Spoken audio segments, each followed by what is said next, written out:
Welcome to Houston Sports Talk with your host, Robert Land. Thanks for checking into the best Houston sports podcast. And I'd like to welcome back to the show NFL draft expert Joe DeLeone, who hosts the NFL Draft Prospects podcast with Ryan Roberts. And it's great to have you back, Joe. And thanks for being kind enough to give us a little of your time. Of course. Yeah, I was just saying to you that this is a little bit of a calmer week than last week, but it's still fun to talk about these prospects. Now that we know where they're going, there's a lot less complications with trying to guess these guys. It's a lot less projection. We can actually talk about how these players will fit on these rosters and some of the expectations we could have for them early on in their careers.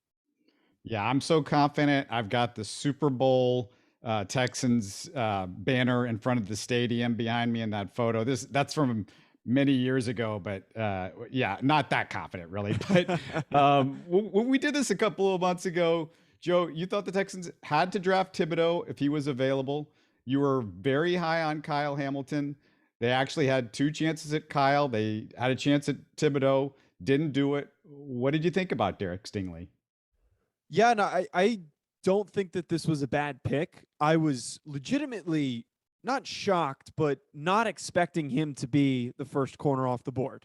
Based on what we got from him this past season, where he played a limited number of games, it ended short because of an injury, the inconsistent play where he had that amazing 2019 year, and then a bit of trouble staying on the field, and then also not playing at that same level as his first season for the remaining parts of his career at LSU.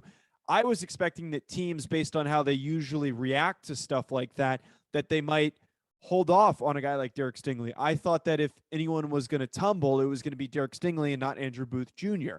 But here we are. We have Stingley slotting at 3, and I think that he fits perfectly with this Texans defense. He is a very, very athletic corner. He's got great length.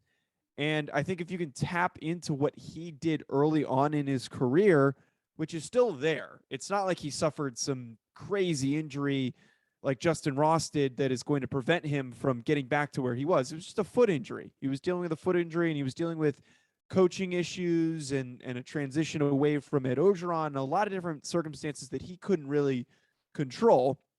So all that stuff, putting that behind him, I think that we can tap into his full potential and see what the Texans can get out of him. Did you have a preference between him and Sauce? I like Derek Stingley better than I like Sauce Gardner, but I just thought because Sauce Gardner had less question marks about him, he was going to be that first corner taken just because of the circumstances, because there weren't any question marks about Sauce Gardner. We knew that he was available. He was fully healthy. He was dominant last year, albeit against lesser competition. But I think it's like a 1A, 1B situation. If you think that you can get what you got or what Derek Stingley did early on in his career, if you think you can get that out of him, it's going to be a great pick. I'd like to go through the first few picks and just get your quick reaction from each before we get your big picture thoughts on the Texans draft. And Kenyon Green, they decide to trade down. They grabbed Kenyon Green with that pick, a couple picks lower than they had. What did you think of him? Yeah, I'm actually a huge fan of Kenyon Green, and there was some possibility that he was going to slide. There was potential of him having some medicals issues in his medical rechecks, but he ended up being completely fine, apparently, for him to get selected 15th overall. I was really high on him at the beginning of the cycle. I was even high on him during last cycle when I was watching some Alabama tape, and he caught my attention. I was like, who is this interior offensive lineman? Because he is mauling people. He's got that positional versatility. He can play tackle if they want to ask him to. He's probably better off playing guard, but he has the experience playing tackle this past year for Texas A&M. What you're going to get out of him is a very aggressive, very strong run blocking interior offensive lineman. And I also really did feel that the Texans needed to address offensive line at some point early on in this draft. And to get the best available interior offensive lineman in Kenyon Green, I think is a total slam dunk for this team. Yeah, I pointed out to our Twitter followers that the last two times a Houston NFL team picked a guard was almost 40 years ago. And back to back, the Oilers picked a couple of guys named Mike Munchak and Bruce Matthews. It went pretty well with those two guys. Hall of Fame. Yeah, those guys are okay. Kyle Hamilton was the number one safety on your board, most boards. Jalen Pitre was who they chose in the second round. Is there a huge difference between those two guys? And did you like that pick? Yeah, I think it goes without saying that there is a huge difference. I firmly thought that Kyle Hamilton was not only the best safety in this class, but he was the best prospect in this class. Just a unique physical build at 6'4", 225. Him landing in Baltimore, by the way, is completely scary, but that's a complete separate issue to see what he's going to become with the Baltimore Ravens. Pitre, though, is great, and I think he was selected at a good spot that made a lot of sense for him, being selected at that 5th pick in the second round. I think that they picked him before Jaquan Brisker, if I remember off the top of my head. But I think with what they're looking for in a safety, he makes a lot of sense, especially with Dax Hill and Lewis Cine already being selected ahead of him. Pitre was somebody who was rising throughout the cycle at the Combine and the Senior Bowl. So I think this is a really strong pick. And it's kind of funny that we saw a lot of these selections that the Texans decided to go with guys that played at relatively local schools or schools that are in Texas. And that's always going to be a nice culture fit for a guy like that.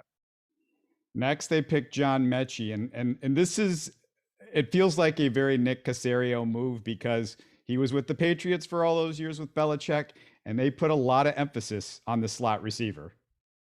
Yeah, I know. I'm so shocked that their next two picks were Alabama players. And of course, so I did all of these radio hits leading up to it, and a lot of Raiders ones coincidentally, and they were asking me about their new GM and like what to expect, what kind of guys they're going to draft.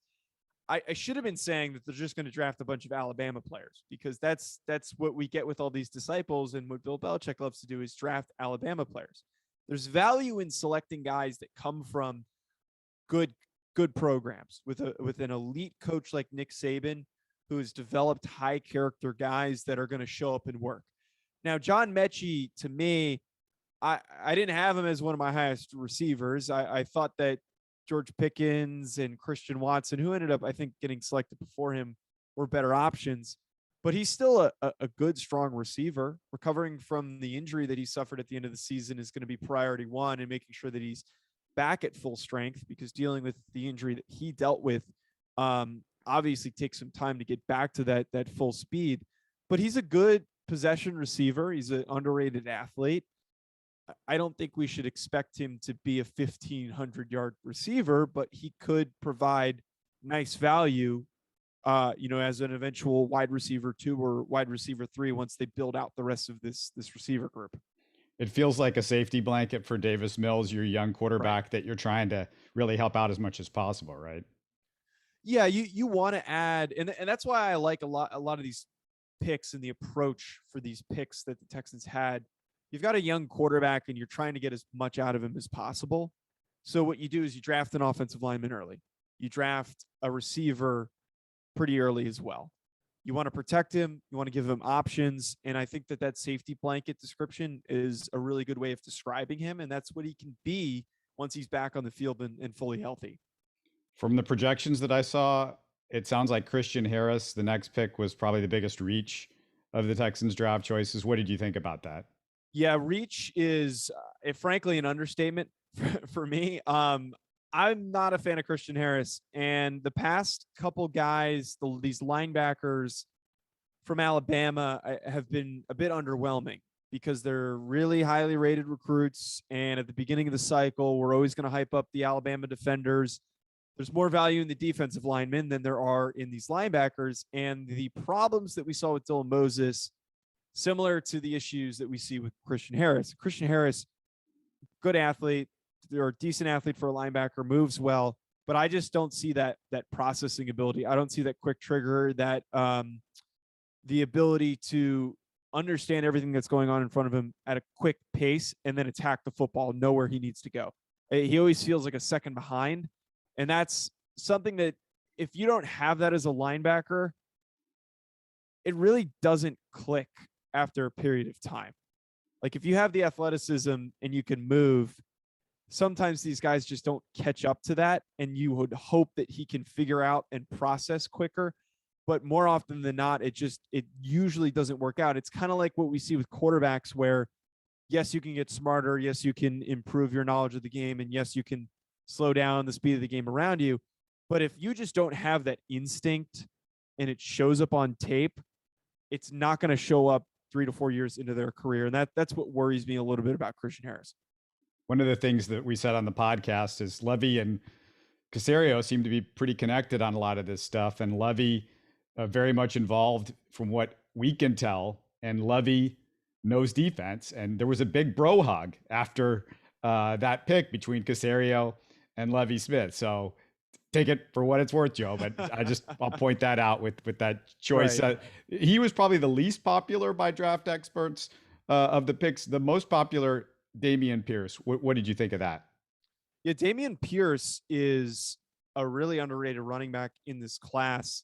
He is a tough dude. There's that clip of him losing his helmet and then still charging ahead to try and pick up more yards after he lost his helmet. Now, you legally can't do that, and there was a whistle blown for that, but still, you're getting a really tough kid who provides value as a blocker. He provides value as a receiver, and all the things that he can do that versatility is going to be an asset for this Texans running back room. I love the pick. I know that there are some shuffling that needs to go down with that Texans running back room with all the different guys that they've brought in over the past couple of years. I know that it's thinned out a little bit since last season, but I think Dameon Pierce, you give him a little bit of time, maybe a year or so, and he could really carve out a nice role on this team.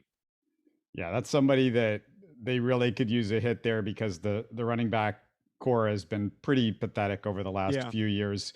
The next 3 picks, instead of asking you about them individually, to me, there's nothing tremendously exciting about them.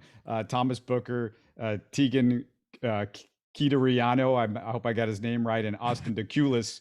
Are any of those guys that we should be excited about, or what did you think of those 3?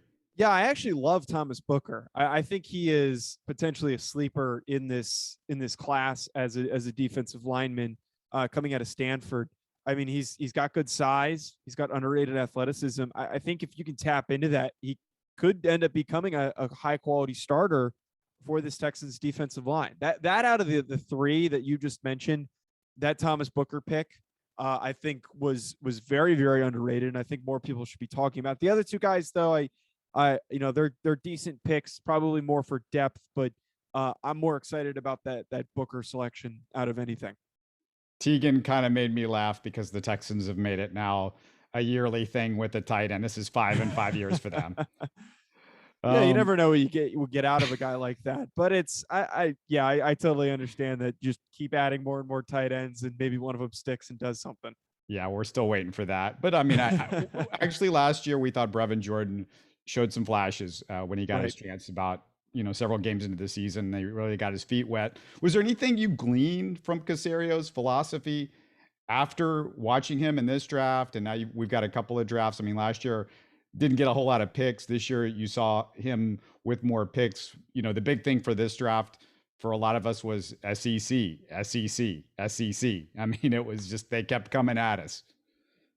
Yeah, the one thing I feel like we take away from how Caserio is building this roster, it feels like his approach is that he wants to get good football players. He wants to get guys that he can have building blocks at each position group. And like last year, them drafting Davis Mills and Nico Collins, like those are high upside players. Same thing with Brevin Jordan. Those are all high upside players. Those are guys that maybe they don't hit right now, but you give them a little bit of time and they can turn into something. That was what was talked about with all those guys. And I think you're getting a little bit of that with this class as well, particularly with Derek Stingley and Damien Pierce and Thomas Booker.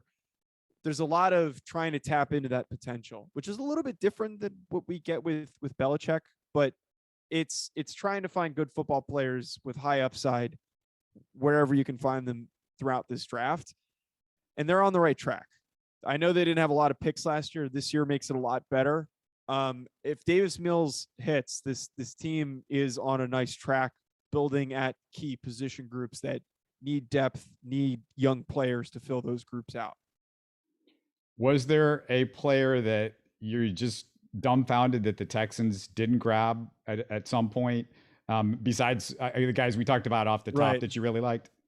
Well, I mean, I was gonna immediately push to them not selecting Kyle Hamilton. I wasn't dumbfounded, more so disappointed. You mentioned how they traded out of that second pick that they had in the first round, and to not take a flyer on Kyle Hamilton, I think was a little bit odd. And it seems like the approach was, if we're going to go secondary early, we can't double dip at secondary. We want to draft an offensive lineman. That worked out for them. I think that passing up on Kyle Hamilton, a lot of teams are going to be regretting not taking that chance, not taking that shot to select Kyle Hamilton where he was. I mean, separate from that, though, I mean, they got good value with most of their picks. I thought that, and I did check that they did pass on Jaquan Brisker. I probably would have gone Brisker over Jalen Pitre, but that's still not a bad pick. Additionally, John Metchie, who I talked about, I think is a decent selection, but to pass up on George Pickens, who I think is a lot more upside, has a lot more potential, very, very explosive, has some attitude issues. I think passing up on him and going for John Metchie, that was one of those picks where I was kind of questioning to myself, okay, why would you go with Metchie when you had someone as talented as Pickens on the board? How do you compare their draft to the other teams in the AFC South? How did you like their draft compared to, say, the Colts or the Jags or the Titans?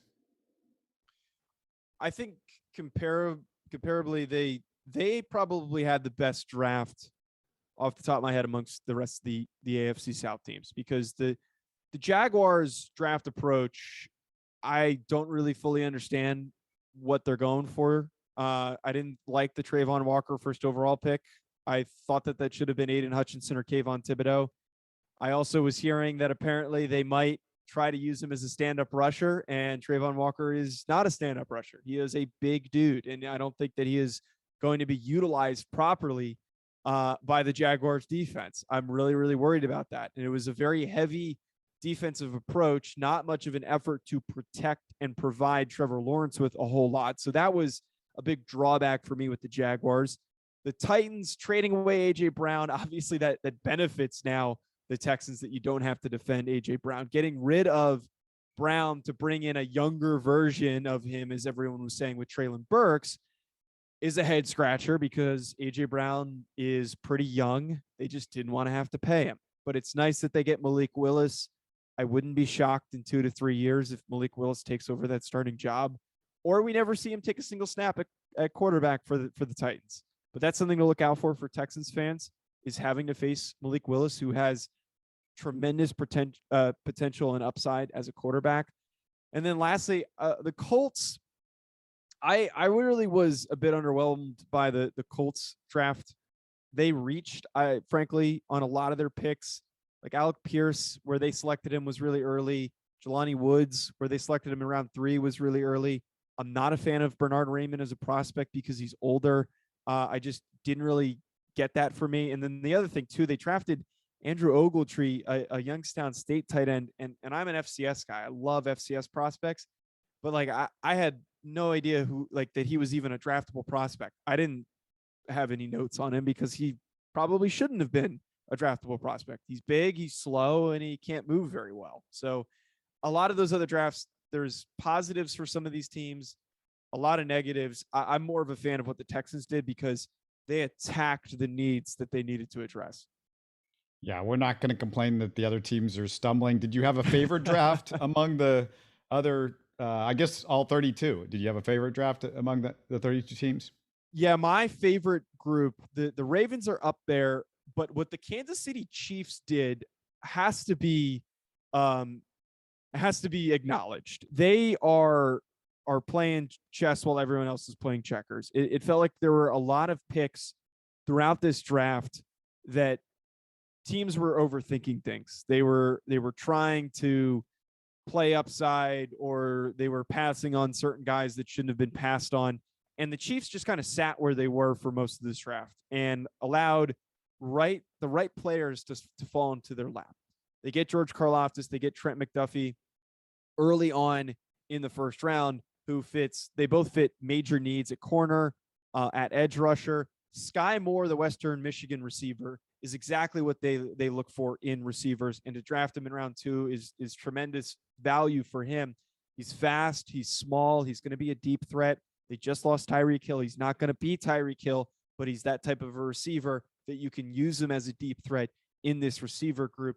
But the other ones that really were just so surprising to me, Leo Chenal falling as far as he did, the Wisconsin linebacker, who is a freakish athlete and needs to get more recognition for how much of a good athlete he is.